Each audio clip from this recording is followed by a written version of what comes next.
My family said I talk too much at church, so I let my silence speak louder than words. If you're watching this, drop a comment letting me know where you're tuning in from. And don't forget to subscribe to catch the next chapter of real stories from real women like me. I was halfway through my testimony when my own son cut me off. "I think we've heard enough, Mama.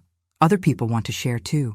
His words sliced through the sanctuary of First Baptist Church of Baltimore like a knife. The place fell dead silent. 57 years on this earth, 35 of them devoted to this very church, and my son Marcus had just humiliated me in front of everyone I knew. I stood frozen at the pulpit, my hands trembling against the wooden stand. Through blurred vision, I caught my daughter-in-law Tiffany's approving smile, my own daughter Aisha's subtle nod. But what broke me was Richard, my husband of 35 years, checking his expensive watch like my shame was taking up too much of his precious time. That watch, a gift to Pastor Johnson just last month. Now the pastor cleared his throat nervously and moved right along like I hadn't just been shattered in front of the entire congregation. "Let us continue with the service," he announced, avoiding my eyes. I made my way back to the pew, legs weak, dignity in tatters. I felt the congregation's mix of pity and relief as I passed. Relief that Eleanor Washington had finally been put in her place. That night at dinner, in my own house that I kept spotless for decades, they mocked me openly. "Mama, those endless testimonies of yours?" Marcus chuckled, cutting into the roast I'd spent hours preparing. "Some people were checking their watches," Tiffany added with a smirk. Even Pastor Johnson looked relieved when Marcus spoke up. I placed my fork down carefully. "You don't understand. I was sharing what I believe matters." "The problem is," Marcus interrupted again, "you always think what you have to say is more important than anybody else." Richard, sitting at the head of the table in the chair I'd reupholstered myself last spring, nodded. "Eleanor, honey, there's a time and place. Church service needs to move along." I looked at my family, these strangers wearing familiar faces, and felt something inside me crack. These people I'd raised, fed, supported, and loved without condition now found me an embarrassment. "I was talking about integrity," I said quietly. "And we've heard it all before," Aisha sighed, scrolling through her phone. At 25, my baby girl now treated my words like background noise. That night, I couldn't sleep. I sat at my vanity, staring at my reflection. A respected teacher for 30 years, a community pillar, the Washington family matriarch, reduced to an annoyance, a talking problem that needed fixing. I thought about all the church events I'd organized, all the late nights helping with their homework, all the meals cooked, clothes washed, and prayers said. I thought about how they'd never interrupted Richard, not once, no matter how long he spoke. Something was shifting inside me, not breaking, hardening. When something breaks, the pieces scatter. But when something hardens, it becomes a weapon. I didn't know it then, but that public humiliation was about to change everything, because they were right about one thing. I did talk too much, and they were about to learn just how dangerous my silence could be. 2 weeks passed, and I maintained my usual routines, cooking, cleaning, church activities, but something had changed. I was watching now, really watching. I noticed how Richard, Marcus, and Pastor Johnson huddled together after service, conversations stopping whenever I approached. How Tiffany whispered to Aisha when I entered a room. Small things that never registered before suddenly came into focus. Tuesday morning, I went to retrieve Richard's tax documents from his office, a space he'd always freely shared with me. On his desk lay a printed email, clearly forgotten in haste. Operation Lower Volume progressing well. Pastor J agreed to limit testimonies to 2 minutes after our encouragement. It was signed digitally by Marcus. My heart pounded as I carefully replaced it exactly as I'd found it. Operation Lower Volume. They had named their conspiracy against me. That same afternoon, Aisha asked for help with a bank transfer, a skill my tech-savvy daughter never quite mastered. As I navigated her banking app, notifications for multiple loans popped up. "What are these, honey?" I asked casually. "Just some student loans and credit card stuff. Nothing major." Her voice hitched slightly, eyes darting away. Later that week at the women's ministry meeting, Sister Jenkins touched my arm gently. "Eleanor, we were thinking it might be good to give younger voices a chance at the retreat this year." I noticed how she avoided my eyes. This woman I'd served alongside for 15 years, and I saw Tiffany's best friend Monique standing nearby. barely concealing her satisfaction. Sunday came again. Pastor Johnson, who once called me the spiritual backbone of this community, barely maintained eye contact during his hello. This man who'd asked me to lead Bible studies for 2 decades now acted like I carried something contagious. I sat in my usual pew, 3rd row center, and felt the strange new sensation of being a stranger in the space I helped build. My family didn't notice my unusual silence. They were too relieved by it. After service, I overheard Marcus in the parking lot. "Much better today, wasn't it? Mama didn't try to take over for once." Richard laughed. "Let's hope it lasts." I drove home in silence, my mind working faster than it had in years. This wasn't just about me talking too much. There was something else, something that made my voice threatening enough to warrant a coordinated family effort to silence it. That night, I stood in our bedroom watching Richard prepare for bed, this man whose ambitions I'd supported unconditionally for decades. I remembered his father Harold's shadowy business dealings with the church years ago, how Beatrice, my mother-in-law, had grown increasingly withdrawn before her death. "You're quiet tonight, Eleanor," Richard remarked, not looking up from his phone. "Just thinking," I replied. "About what?" I smiled slightly. "About how much people reveal when they think you're not listening." He glanced up then, a flicker of something, worry, crossing his face before he masked it. As I lay awake that night, one thought crystallized. I needed to stop talking and start investigating. My family had turned me into a problem, but they'd soon discover they'd created something far more dangerous, a woman who was finally paying attention. The systematic humiliation continued over the next 2 months. My birthday celebration became an exercise in cruelty, disguised as humor. "To my mother," Marcus toasted, raising his glass with that smile that never reached his eyes, "who taught us so many things, including that sometimes less is more." Everyone laughed nervously while I cut my own cake, the knife steady in my hands.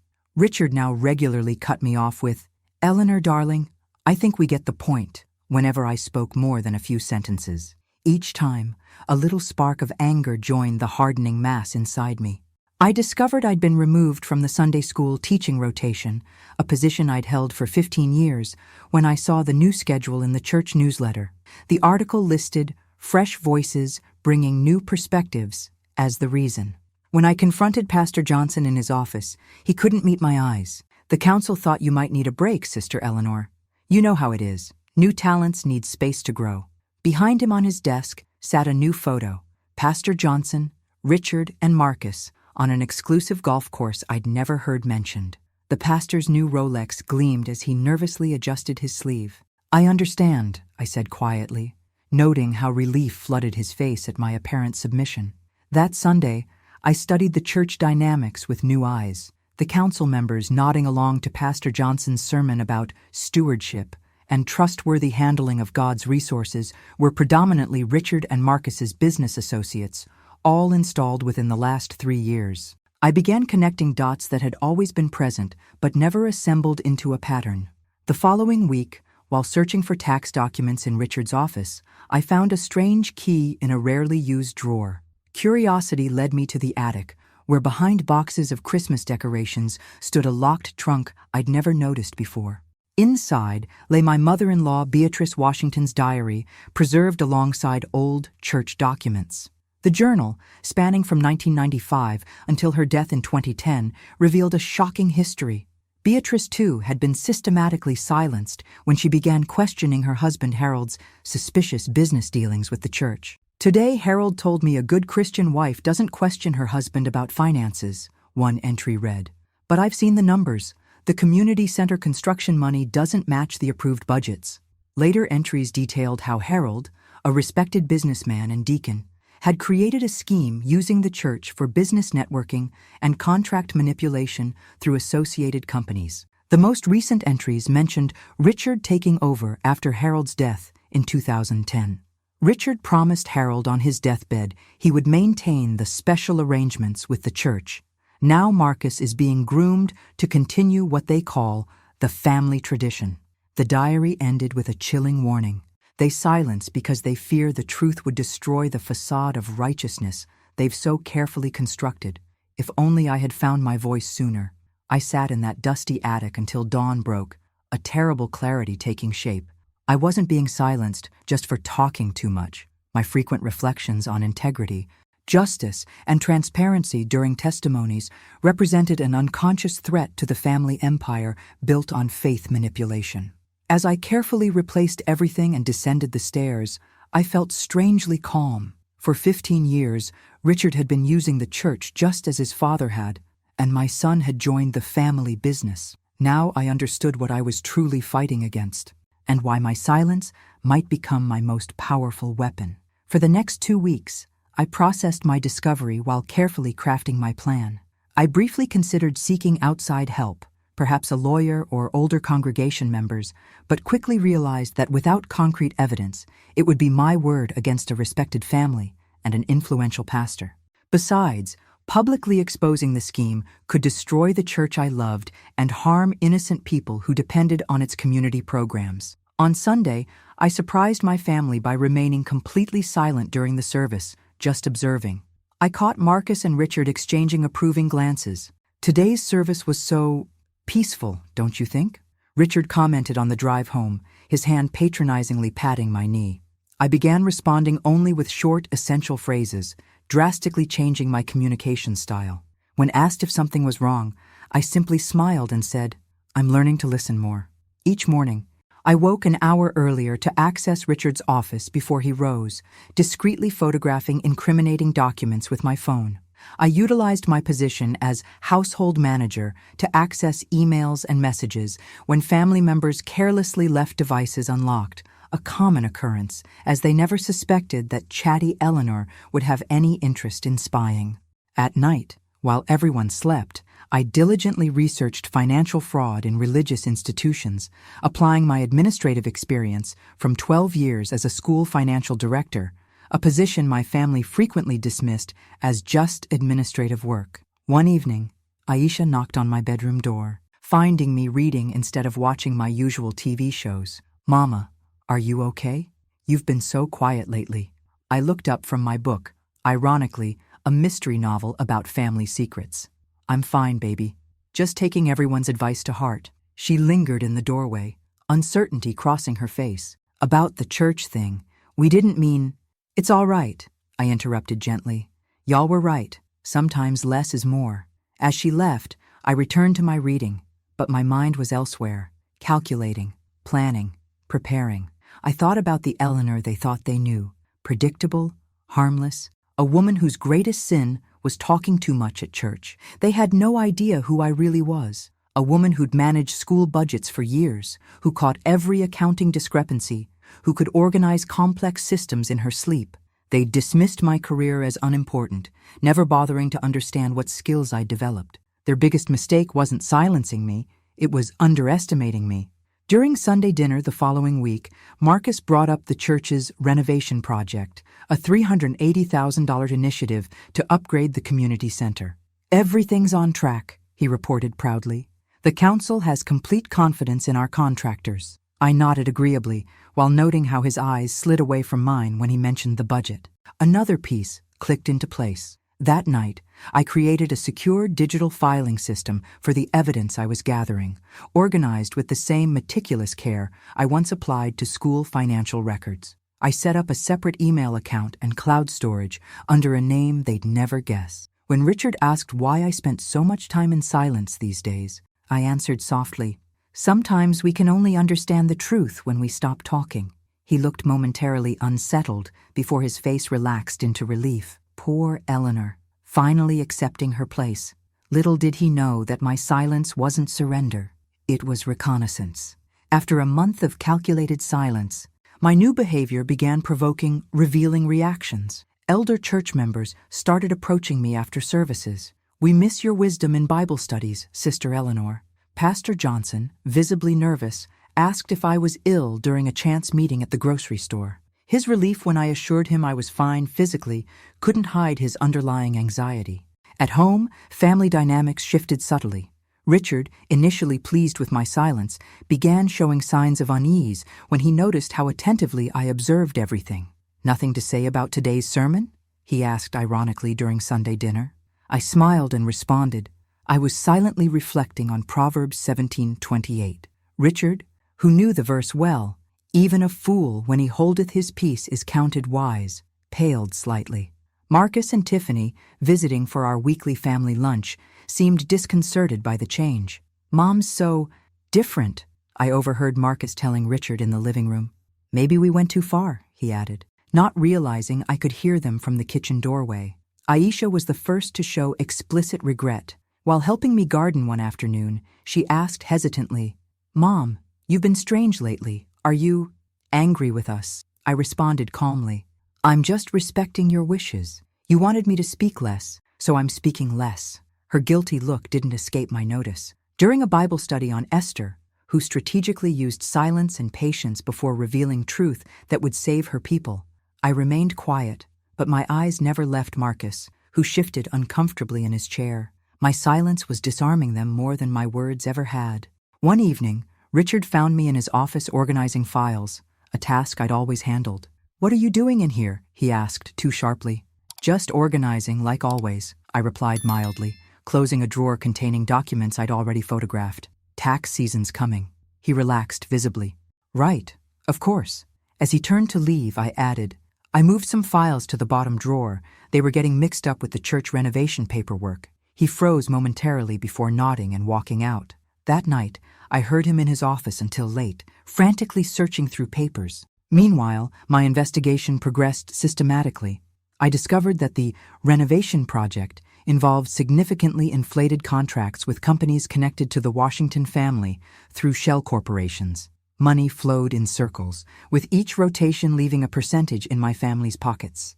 I also found evidence of Aisha's true financial troubles, not student loans as she claimed, but $78,000 in gambling debts and compulsive shopping, a secret addiction the family carefully hid from the church community.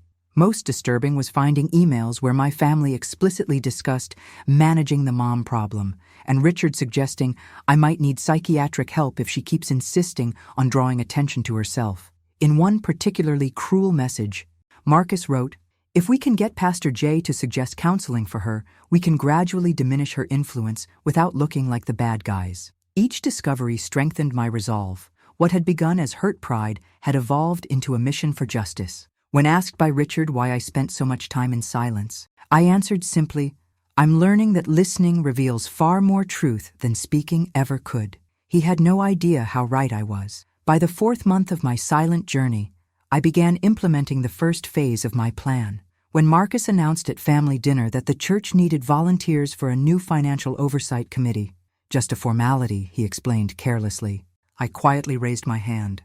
Marcus, caught off guard, but reluctant to publicly deny his mother's participation, agreed with a tense smile. "Sure, Mom.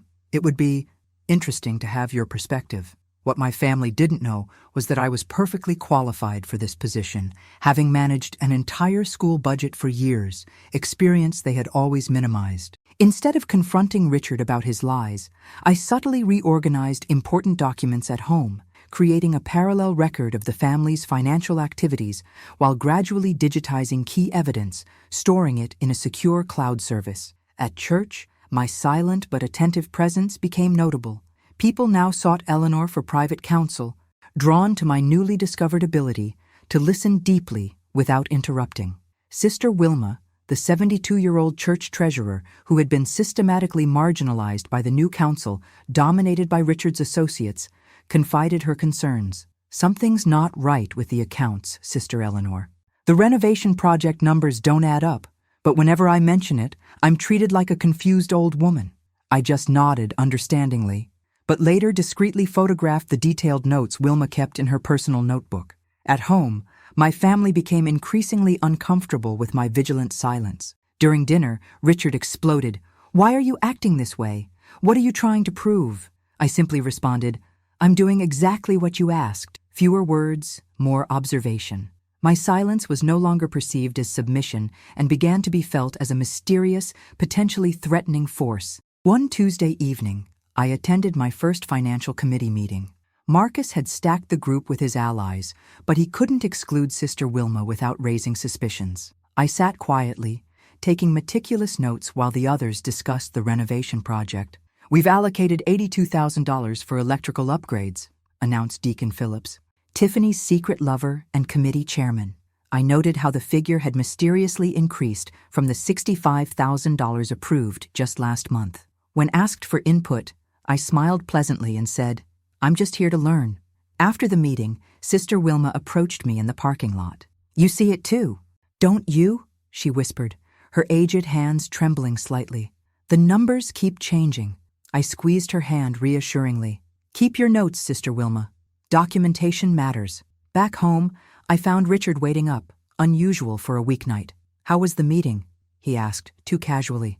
"Informative," I replied, watching his face carefully. "Marcus says you didn't say much." I was listening. Richard studied me, confusion evident. The docile Eleanor he'd expected after their public humiliation of me wasn't materializing.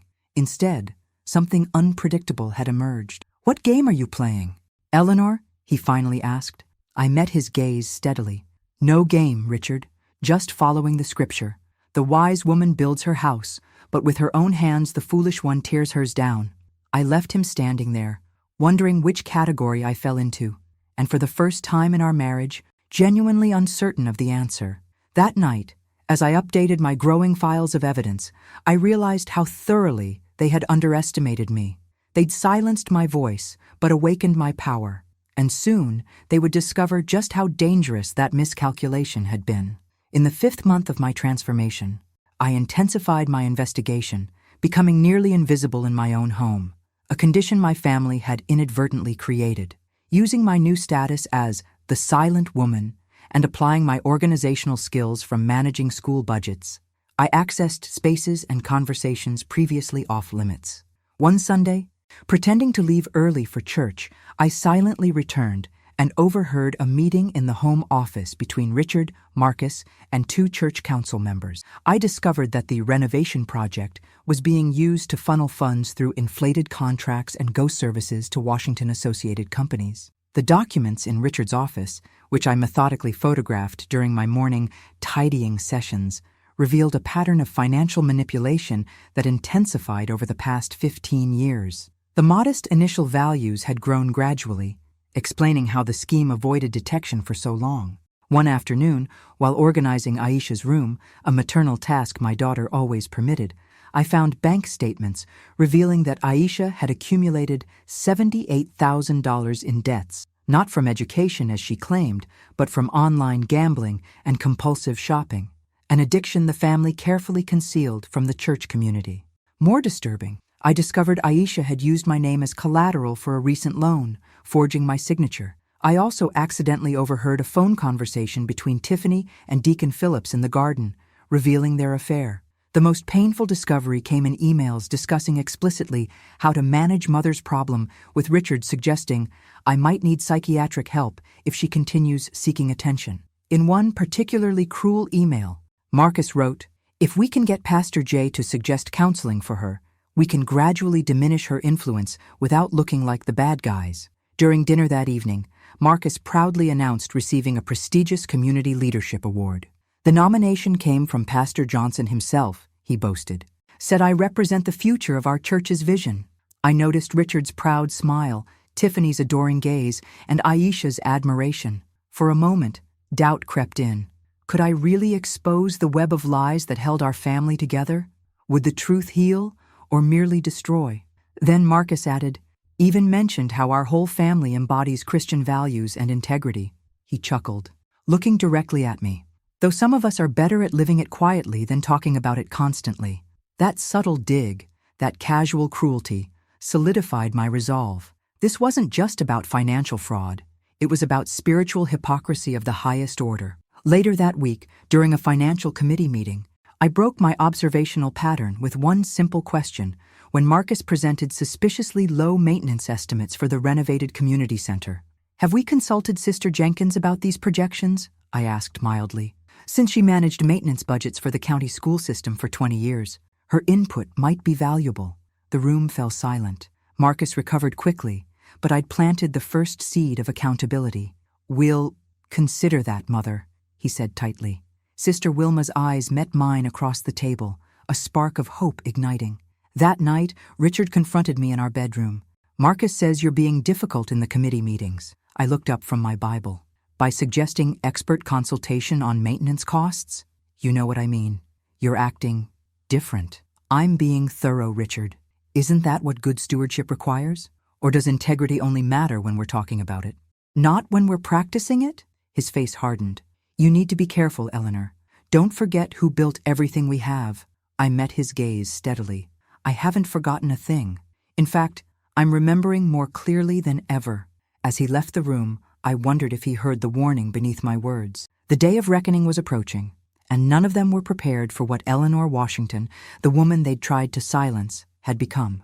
By my 6th month of strategic silence, tension in the Washington family reached a breaking point. Marcus and Richard openly discussed questionable business details on the back porch, not realizing I was quietly tending nearby plants, absorbing every word about accounting adjustments and special donors. Tiffany, consumed by guilt over her affair and how she'd treated me, began bringing expensive gifts and forcing conversations. Don't you miss sharing your opinions? You always had so much to say. I responded with an enigmatic smile. I've discovered that observing reveals much more than speaking. During an important fundraising dinner for the renovation project, where the Washington family was featured and Pastor Johnson proudly announced they'd exceeded their collection goal, I, now part of the financial committee for 2 months, finally broke my public silence. Not to accuse, but to ask a simple question before all 200 guests. Pastor, have you personally verified the accounts for the new wing? Sister Wilma mentioned some interesting discrepancies in recent reports. The silence that followed was deafening. Marcus dropped his glass, Richard visibly paled, and Deacon Phillips shot an alarmed look at Tiffany. Pastor Johnson, completely caught off guard, stammered, Well, I fully trust our financial committee, but we can certainly review everything for everyone's peace of mind." I smiled serenely and returned to my silence. The next morning, I found Aisha crying in the kitchen. Emotionally devastated, she confessed about her gambling debts and compulsive shopping, the fraudulent loans, and how the family pressured her to participate in silencing me. "They said it was for your own good, Mom, that you were becoming an embarrassment and we needed to protect you from yourself. But really, they were afraid you'd discover everything. I lied about the debts being from college because I was ashamed. I simply embraced my trembling daughter and whispered, 'Sometimes we need to lose our voice to discover our power. And sometimes we need to lose our way to find the truth.'" The following week brought chaos. Richard confronted me in our bedroom. "What exactly do you know?" I responded simply, "Enough. 15 years of financial manipulation, intensified after your father's death. The renovation project is just the latest example." Richard's face drained of color. "How?" I handed him a specific page from Beatrice's diary. "Marcus tried intimidating me the next day, cornering me in my garden. You don't understand what's at stake. Are you trying to destroy this family over some comments about you talking too much? Is that what this is about?" I calmly stood, dirt still on my gardening gloves, and handed him a folder containing copies of compromising documents. "This is just a fraction of what I have, son." Panic set in as they realized I possessed substantial evidence of their financial schemes. Tiffany, desperate to save her marriage, confessed her affair to Marcus, triggering a violent argument that I silently witnessed from the porch. At church, tension was palpable when Pastor Johnson announced a complete financial audit after concerns raised by respected congregation members. Glances briefly turned to me, serene in my usual pew. During the next 3 weeks, I continued my methodical work on the financial committee, now discreetly aided by Sister Wilma and 2 other longtime church members who had always been suspicious of the businessmen who took control. One evening, Richard found me sitting quietly in his office. "What are you doing?" he demanded. "Waiting for you," I replied calmly. "We need to talk." "About what?" "About choices, Richard, and consequences." He sank into his chair, suddenly looking older. "What do you want, Eleanor?" "I want the truth to come out, in a way that allows for redemption rather than just destruction." "You'd ruin your own family? Your own son?" I looked at him steadily. "You already did that when you chose corruption over integrity, when you taught our son that profit matters more than truth, when you decided I was an inconvenience to be silenced rather than a partner to be respected." His voice cracked. "I never meant for it to go this far. Few people do, Richard, but intentions don't erase consequences. The question now is whether you're brave enough to face them. As I left him sitting alone in his darkened office, I felt no triumph, only the quiet certainty that sometimes healing can only begin after the truth breaks open what deception has kept hidden for far too long. The following Sunday brought a watershed moment at First Baptist. As the congregation settled in for the service, Pastor Johnson made an unprecedented announcement. Before we begin today, I must inform you that our financial audit has revealed irregularities that require further investigation. Murmurs rippled through the sanctuary. I sat perfectly still in my usual spot, feeling Richard tense beside me, seeing Marcus and Tiffany exchange panicked glances from across the aisle. The council has voted to suspend all renovation project activities pending a complete review, the pastor continued, his voice strained. We ask for your prayers during this difficult time. After service, chaos erupted in the fellowship hall. Longtime members demanded answers, newer congregants looked confused, and the Washington family, usually the center of every church gathering, stood isolated near the refreshment table. Sister Wilma approached me, squeezing my hand. You did it, she whispered. You broke the silence. I shook my head slightly. The truth did that. I just stopped helping them hide it. That evening, our home felt like a war zone. Richard paced the living room, alternating between rage and desperation. Do you realize what you've done? Everything I built, everything we built, I corrected quietly. And yes, I know exactly what I've done. I've honored the vows we made before God and this community. Have you? Marcus arrived unannounced, slamming the front door. The board's requesting all my financial records, he shouted at Richard. Philip says we need to coordinate our response. What the hell does that mean? It means, I interjected calmly from my armchair, that your partner in financial manipulation is worried about saving himself. Marcus whirled toward me. This is your doing, isn't it? All that silent watching, those careful questions. You've been planning this for months. No, son, you've been planning this for years. I've just been uncovering it. His face contorted. Why, Mom? Why would you destroy your own family? I set down my tea and stood, facing him directly. I'm not destroying our family. I'm saving it from the rot that's been growing inside it. The question is whether there's enough healthy tissue left to heal. Later that night, Aisha called, sobbing. Her gambling debts had come to light during the financial investigation. What do I do, Mom? Everyone will know. The truth has that effect, baby, but facing it is the only path to healing. I'm so scared, she whispered. I know, but you don't have to face it alone. I'll be right beside you, the way I always have been, even when y'all couldn't see me. The next week brought a formal church meeting where Pastor Johnson, looking haggard, presented the preliminary audit findings. Without naming names, he outlined a pattern of financial manipulation spanning years. When the floor opened for questions, I finally stood. The room fell silent. Many hadn't heard my voice in months. Pastor, I said clearly, my voice strong. What matters now isn't just identifying what went wrong, but understanding why it was allowed to continue for so long. What structures failed? What values were compromised? How do we ensure this never happens again? My questions shifted the conversation from scandal to healing. As I sat down, I noticed something remarkable. People weren't looking at me with pity anymore, but with respect. Richard didn't speak to me on the drive home. When we arrived, he finally asked the question that had been haunting him. How long have you known? Long enough to understand that this isn't just about money. Richard, it's about who we became when we thought nobody was watching. And who is that? He asked quietly. People who forgot that integrity isn't just something to talk about in testimonies. It's something to live, even when it costs you. He leaned against the wall, defeated. It's all going to come out, isn't it? Yes, I replied gently. But how it comes out, whether with denial and destruction or with truth and the possibility of redemption, that choice still remains yours. 1 week after the church meeting, the Washington family entered crisis mode. Richard confronted me in our bedroom. What exactly do you have? Everything. Richard, financial records going back 15 years, your father's system, which you expanded, Marcus's involvement, the shell companies, the kickbacks, all of it. You'll destroy us, he whispered. No, I corrected gently. Your choices did that. I'm offering a path forward, difficult, humbling, but a path nonetheless. The next morning, I found an envelope on my vanity containing a check for $250,000. No note, just Richard's signature. I tore it in half and left the pieces on his pillow. That evening he asked, "Why didn't you take it?" "Because this isn't about money, Richard. It never was." "Then what do you want?" he asked. Frustration evident. Justice, accountability, restoration, things you can't buy. Marcus took a different approach, arriving unannounced one afternoon while I pruned my roses. "Mom, we need to talk strategy, damage control. This whole thing could be spun as accounting errors, overzealous oversight." I continued, carefully deadheading spent blooms. "No, Marcus." "No?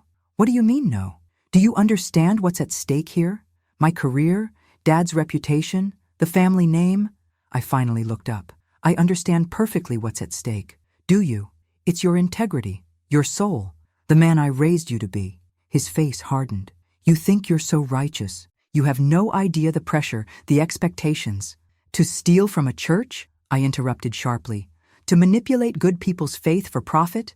No, I don't understand those pressures, and I thank God for that." Later that week, Pastor Johnson requested a private meeting with me. In his office, now stripped of its expensive decor, he looked decades older. "Sister Eleanor," he began hesitantly, "the external auditor wants to know if you're willing to share what documentation you have." "I am," I replied. "But first, I want to know something. How did you let this happen?" He flinched. "It was gradual, small compromises. Richard was so convincing about strategic partnerships that would benefit the church. By the time I realized the extent, I was already complicit." I nodded slowly. "Fear is a powerful silencer, isn't it, Pastor?" His eyes filled with tears. "Almost as powerful as courage is a revealer." The church council held an emergency session that weekend. I presented my evidence methodically, without emotion, the way I once presented school budget analyses. When I finished, the room sat in stunned silence. "What happens now?" asked Sister Wilma finally. Deacon Roberts, the oldest council member, spoke up. "According to our bylaws, we must report financial improprieties of this magnitude to the proper authorities." "And the Washingtons?" someone asked. All eyes turned to me. "Justice doesn't have to destroy," I said carefully. "If there's genuine repentance, genuine restitution, perhaps there's a path forward that honors truth while allowing for redemption." That night, our empty house echoed with absence. Richard had moved to a hotel. Marcus wasn't speaking to me. Tiffany and he were separated. Aisha had checked into a treatment program for her gambling addiction. I sat alone in my garden, watching the sunset. Sister Jenkins found me there. "Everyone's talking about how you gathered all that evidence," she said, sitting beside me. "So methodical, so thorough. Where did you learn to do that?" I smiled slightly. "I was a school financial director for 12 years before I retired. Nobody in my family thought that mattered much." She shook her head. "They underestimated you." "Most people do," I replied, watching the light fade, "especially once they've decided you talk too much." 2 months after the initial confrontation came the annual Testimony Sunday, a traditional event where members share their spiritual journeys before the congregation. The Washington family was disintegrating. Richard hadn't slept at home for weeks, alternating between a hotel and his office couch. Marcus and Tiffany were officially separated following revelations of infidelities. Aisha was in treatment for her gambling addiction. And the church audit had uncovered significant irregularities dating back at least 15 years. The congregation was in shock, divided between those demanding immediate expulsion of the Washingtons and others advocating for a reconciliation process. Pastor Johnson, whose complicity seemed more from naivety and ambition than deliberate malice, appeared to have aged a decade in weeks. When my time came to approach the pulpit, a tense silence fell over the sanctuary. After 7 months of near-complete public silence, I finally spoke. Instead of publicly exposing sordid details about my family, I offered a profound reflection on forgiveness, truth, and renewal. The silence taught me that our words only have power when aligned with our actions. I began, my voice clear and steady. "For months, I was silenced by those who claimed to love me. But God transformed that humiliation into a gift, the ability to hear not just what people say, but what their hearts truly speak." I looked directly at each family member present. When we lose our voice, sometimes we find our strength. When silenced by those claiming to love us, God teaches us to listen more deeply. The congregation responded with emotional amens. "I'm not here to destroy, but to rebuild. not to condemn, but to restore. Our church and family face a moment of painful truth, but truth, even when it hurts, is the only path to healing. After the service, in the pastor's office, I handed Richard, Marcus, and Pastor Johnson folders containing all the evidence I'd collected. "You have a choice now," I said quietly. "You can fight, deny, and eventually lose everything, or do the right thing. Return the money, confess to the council, and begin rebuilding your lives honestly. I've given you 2 weeks before this evidence goes to the proper authorities." Richard, tears in his eyes, asked, "After everything we did, why would you give us this chance?" "Because silence isn't absence, it's preparation. And I spent these months preparing not just for justice, but for the possibility of redemption." That night, Aisha called from treatment. "The counselor says I need to make amends, but I don't even know where to start, Mom." "Start with the truth, baby. Always start there." "Does it get easier? Facing what you've done?" "No," I answered honestly, "but you get stronger." The following Sunday, Richard attended church alone, sitting in the back row. Afterward, he approached me hesitantly in the parking lot. "I've been meeting with my lawyer and accountant," he said, "working out how to make full restitution." "And Marcus?" Richard sighed. "He's still talking about fighting it, finding legal loopholes, says you betrayed the family. And what do you think, Richard?" He looked at me, really looked at me, perhaps for the first time in years. "I think you're the only one who didn't betray what this family was supposed to stand for." 1 week later, Richard and Pastor Johnson appeared before the church council to make full confessions and offer a restitution plan. Marcus refused to join them, still clinging to denial. As I sat listening to my husband of 35 years detail how he had systematically abused the church's trust, I felt no triumph, only a profound sadness for what could have been. When the council asked for my input on their proposed sanctions, I said simply, "Consequences must be real, but so must the opportunity for redemption. The path forward should include both." Later, Sister Wilma squeezed my hand. "You've given our church a precious gift, Eleanor." "What's that?" "The chance to practice what we preach about truth, justice, and forgiveness, not just talk about it." I smiled slightly. Sometimes the hardest sermons are the ones we live, not the ones we speak. 18 months later, the First Baptist Church celebrated the reopening of the True Beatrice Washington Community Center, funded by restitution of diverted funds and transparent new donations. The Washington family was unrecognizably transformed, though the path had been extraordinarily difficult and remained an ongoing process. Richard, after initially considering fleeing, chose to confess to the church council and authorities. He faced significant legal consequences: 3 years probation, 500 hours of community service, supervised financial restitution, and loss of his license to operate certain businesses. Now he worked as an assistant accountant for a nonprofit serving underprivileged communities, living modestly in a small apartment. Daily battling old habits of manipulation, Marcus lost his corporate job and professional reputation. After intensive counseling, he began a master's program in business ethics. His transformation was the slowest and most difficult, often marked by relapses into manipulative behaviors followed by renewed efforts to change. Aisha completed rehabilitation for behavioral addiction and was slowly rebuilding her finances and self-esteem, working as an assistant counselor for other young people with similar dependencies, her recovery journey proving the most consistent in the family. Tiffany and Marcus, after nearly divorcing, were in a long, difficult counseling process with uncertain but genuine progress. Pastor Johnson returned from a reflection leave with a radically more transparent approach to leadership, implementing multiple levels of financial accountability and publicly admitting his failure to exercise proper oversight. The church community, after initial shock and a painful period of internal conflict, found renewal through transparency and genuine forgiveness, though wounds were still healing. During a new Bible study I led, having been invited to return not just to the teaching ministry, but now serving on the church's oversight board, I spoke about the transformative power of strategic silence and courageous truth. Afterward, Richard, who now attended church as a regular member without leadership positions, approached hesitantly. "You could have completely destroyed us, but you chose a path that allowed some possibility of redemption, even though we didn't deserve it. Why?" I smiled, the wisdom in my eyes deeper after all I'd experienced. My silence was never about revenge, Richard. It was about creating space for truth to emerge in a way that could heal, not just punish. Revenge would have been easier, but restoration, even being painful, slow, and imperfect, is always the harder and more necessary path. At home, now a modest but welcoming space I kept after the amicable divorce settlement, I hosted the family for a monthly dinner. A new tradition started as part of the healing process. Conversations, once superficial or manipulative, were now marked by sometimes uncomfortable but always respectful honesty. Marcus raised a toast.